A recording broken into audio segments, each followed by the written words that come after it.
being an artist felt like a pipe dream.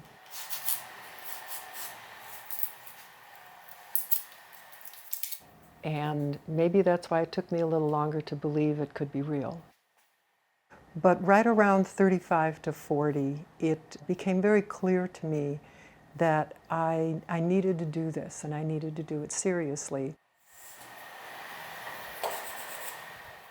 So it was just an impetus that I had to try it for real.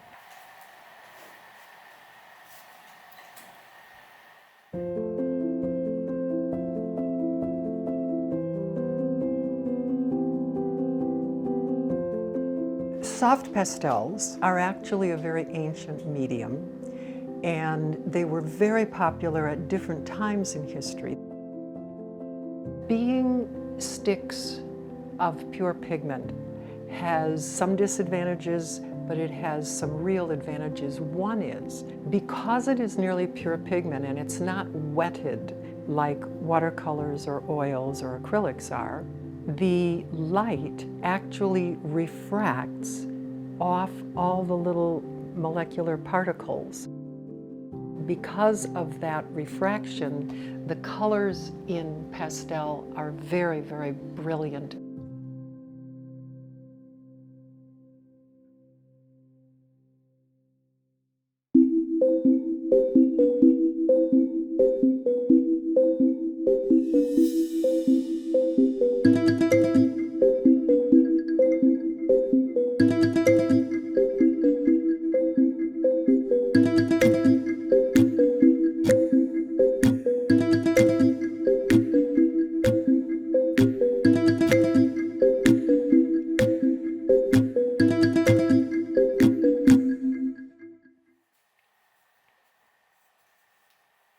Today I'm working on a 30 by 30 version of some images I took. I had the good fortune to be at Monet's water lily garden in Giverny.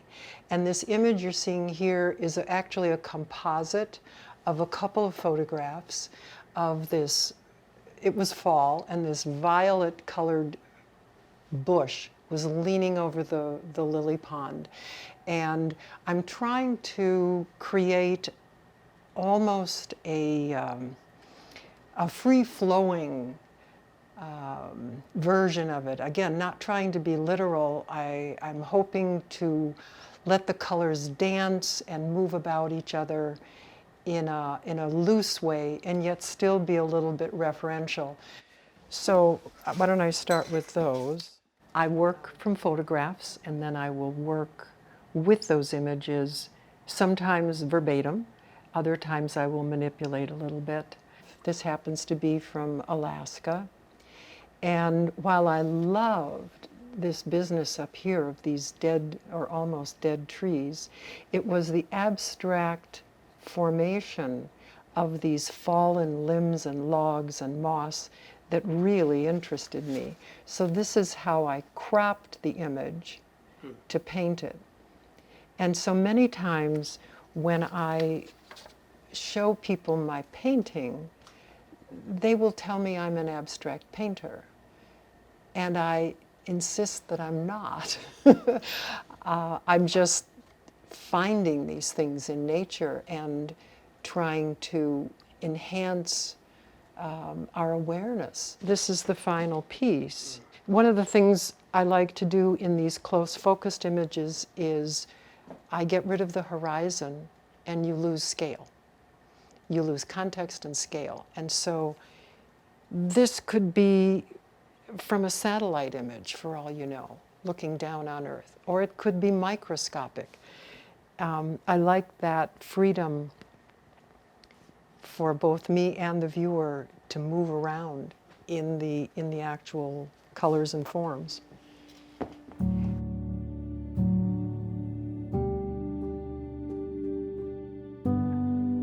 When I first started, I was pretty clueless about how to go about the actual day-to-day practicality of being an artist. So the first thing I could think of to do was to join a group. And back then, Wisconsin Visual Artists was called Wisconsin Painters and Sculptors. So I joined them.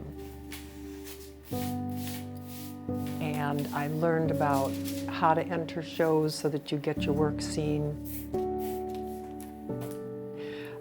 I got some advice about approaching galleries. And I was lucky enough to get into JK Art House.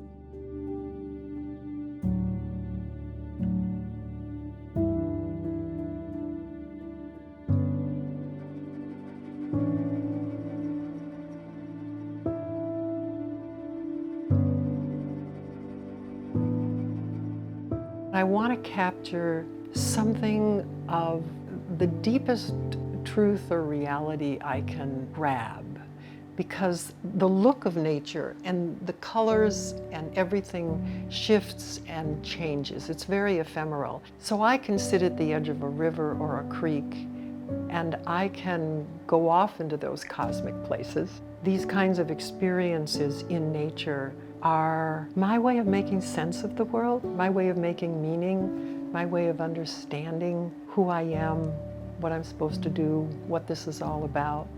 And so in some ways I'm asking all the big questions, but I'm not arrogant enough to think I have the answers. When I see a certain arrangement of color or a certain pattern, it moves me.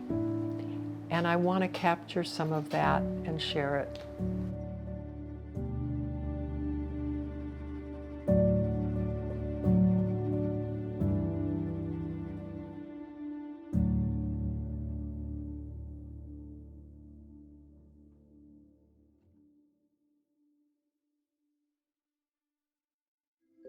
Thanks for watching The Arts Page. Please like, subscribe, and turn on notifications for more stories of art in our community.